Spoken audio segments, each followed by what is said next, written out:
Welcome to Shwetharagu YouTube channel. ಎಲ್ಲರೂ ಹೇಗಿದ್ದೀರಾ? ಎಲ್ಲ ಚೆನ್ನಾಗಿದ್ದೀರಾ ಅಂತ ಭಾವಿಸ್ತಾ ನಾನು ಚೆನ್ನಾಗಿದ್ದೀನಿ. ಬನ್ನಿ ಇವತ್ತಿನ ರೆಸಿಪಿ ಕಜ್ಜಾಯ. ದೀಪಾವಳಿ ಹಬ್ಬಕ್ಕೆ ಮಾಡುವಂಥ ಕಜ್ಜಾಯ ಮಾಡೋ ರೆಸಿಪಿ ನಾನು ತೋರಿಸ್ಕೊಡ್ತಾ ಇದ್ದೀನಿ. ಹೀಗೆ ನಾನು ಅಕ್ಕಿ ತೊಗೊಂಡಿದ್ದೀನಿ. ಇದು ಕೆಂಪಕ್ಕಿ, ಕಜ್ಜಾಯ ಮಾಡೋ ಅಂಥ ಅಕ್ಕಿ. ಇದನ್ನು ಒಂದಿನ ನಾನು ನೆನೆಸಿಟ್ಕೊಂಡು ಮಾರನೇ ದಿನ ಬೆಳಗ್ಗೆ ಇದನ್ನು ಬಟ್ಟೆಯಲ್ಲಿ, ಕಾಟನ್ ಬಟ್ಟೆಯಲ್ಲಿ ಒಂದು ಸ್ವಲ್ಪ ಆರಿಸ್ಬಿಟ್ಟು ಅದನ್ನು ಇವಾಗ ಮಿಷಿನ್ಗೆ ಹಾಕ್ಸ್ಕೊಂಡು ಬರ್ತಾಯಿದ್ದೀವಿ. ಮಿಷಿನ್ ಹಾಕ್ಕೊಂಡು ಬಂದಮೇಲೆ ಅದನ್ನು ನೋಡಿ, ಈ ಹಿಟ್ಟು ಈಗ ಹಿಂಗಾಗಿದೆ, ಸಾಫ್ಟಾಗಿ ಸಣ್ಣಗೆ ನುಣ್ಣಗೆ ರುಬ್ಬಿರಬೇಕು. ಇಷ್ಟು ಇದ್ದಿದ್ರೆ ಸಾಕು, ಚೆನ್ನಾಗಿ ಆಗುತ್ತೆ ಕಜ್ಜಾಯಗಳು. ನಾನೀಗ ಫಸ್ಟು ಪಾತ್ರೆ ಇಟ್ಕೊತಾ ಇದ್ದೀನಿ. ಬೆಲ್ಲ ಎಲ್ಲ ಕರಗಿಸ್ಕೊಂಡು ನಾನು ಬೆಲ್ಲ ಕರಗಿಸ್ಕೊಂಡ್ಮೇಲೆ ಅದನ್ನು ಸೋಸ್ಕೊಂಡು ಇನ್ನೊಂದು ಪಾತ್ರೆಗೆ ಹಾಕೋತಾ ಇದ್ದೀನಿ. ಯಾಕಂದರೆ ಬೆಲ್ಲದಲ್ಲಿ ಕಸಗಳಿರುತ್ತಲ್ವ, ಹಾಗಾಗಿ ನೋಡಿ ಈಗ ಇನ್ನೊಂದು ಪಾತ್ರೆಗೆಲ್ಲ ಹಾಕ್ಕೊಂಡು ಇವಾಗ ಪಾಕ ಮಾಡೋದು ಹೇಗೆ ಅಂತ ತೋರಿಸ್ತಾ ಇದ್ದೀನಿ. ನೋಡಿ, ಪಾಕ ಮಾಡೋದಕ್ಕೆಲ್ಲ ರೆಡಿ ಮಾಡಿ ಇಟ್ಕೊಂಡಿದ್ದೀವಲ್ವ.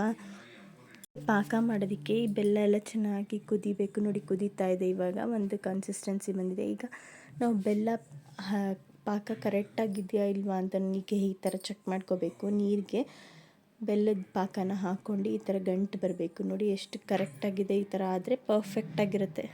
ಬನ್ನಿ ಇವಾಗ ಪಾಕನ ಕೆಳಗೆ ಇಳಿಸ್ಕೊಂಡು ಈಗ ಹಿಟ್ಟು ಹಾಕ್ಕೊಂಡು ಎಷ್ಟು ಬೇಕೋ, ಒಂದೇ ಸತಿ ನಾವು ಹಿಟ್ಟನ್ನು ಹಾಕ್ಕೋಬಾರ್ದು, ಸ್ವಲ್ಪನೇ ಹಾಕ್ಕೊಂಡು ಕಲಿಸ್ಕೊತಾ ಹೋಗಬೇಕು.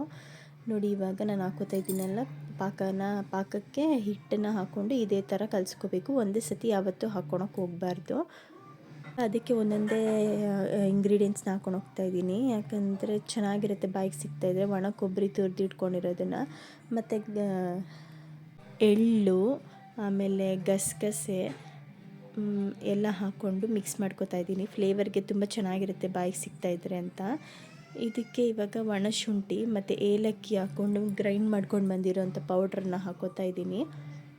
ಹಾಕ್ಕೊಂಡು ಎಲ್ಲ ಚೆನ್ನಾಗಿ ಮಿಕ್ಸ್ ಮಾಡ್ಕೊಳ್ಳೋಣ. ನೋಡಿ, ಮತ್ತೆ ಇವಾಗ ನಾನು ಪೌಡರ್ನ ಹಾಕೋತಾ ಇದ್ದೀನಿ. ಅಕ್ಕಿ ಹಿಟ್ಟನ್ನ ಹಾಕ್ಕೊಂಡು ನೋಡಿ ಇವಾಗ ರೆಡಿ ಮಾಡಿ ಇಟ್ಕೊಂಡಿದ್ದೀನಿ ನಾನು.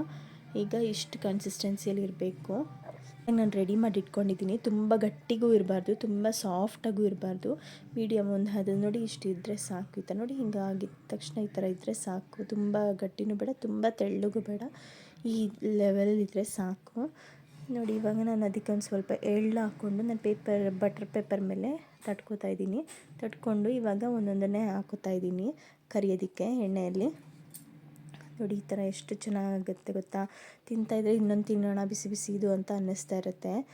ನೋಡಿ, ಇವಾಗ ಅದನ್ನೆಲ್ಲ ಆದಮೇಲೆ ಕಂಪ್ಲೀಟಾಗಿ ನೋಡಿ ಈ ಥರ ಗಟ್ಟಿಗೆ ಹಿಂಡ್ಕೋಬೇಕು. ಯಾಕಂದರೆ ಅದರಲ್ಲಿ ಎಣ್ಣೆ ಎಲ್ಲ ಇರುತ್ತಲ್ವ, ಹಾಗಾಗಿ ಗಟ್ಟಿಗೆ ಪ್ರೆಸ್ ಮಾಡ್ಕೋಬೇಕು. ಪ್ರೆಸ್ ಮಾಡಿಕೊಂಡು ಹಾಗೆ ಒಂದೊಂದೇ ಇಟ್ಕೋಬೇಕು. ಇದೇ ಪ್ರಾಸೆಸ್ ಫುಲ್ ಇಡೀ ಹಿಟ್ಟಲ್ಲಿ ಮಾಡ್ಕೋಬೇಕು, ನಿಮ್ಗೆ ಎಷ್ಟು ಬೇಕೋ ಅಷ್ಟು. ನೋಡಿ ಎಷ್ಟು ಚೆನ್ನಾಗಿದೆ ಕಜ್ಜಾಯ, ತುಂಬ ಚೆನ್ನಾಗಿರುತ್ತೆ. ಈ ದೀಪಾವಳಿ ಹಬ್ಬದ ಟೈಮಲ್ಲಿ ಮಾಡ್ತಾರೆ ಈ ಕಜ್ಜಾಯನ, ತುಂಬ ಚೆನ್ನಾಗಿರುತ್ತೆ. ಒಂದು ಸತಿ ನಿಮಗೇನಾದರೂ ರೆಸಿಪಿ ಇಷ್ಟ ಆದರೆ ಟ್ರೈ ಮಾಡಿ ನೋಡಿ, ತುಂಬ ಚೆನ್ನಾಗಿರುತ್ತೆ. ಕ್ವಿಕ್ಕಾಗಿ ಮಾಡ್ಕೋಬೋದು. ಈ ರೆಸಿಪಿ ಇಷ್ಟ ಆದರೆ ಲೈಕ್, ಶೇರ್, ಕಮೆಂಟ್ ಮಾಡಿ, ಸಬ್ಸ್ಕ್ರೈಬ್ ಆಗಿ. Thank you for watching.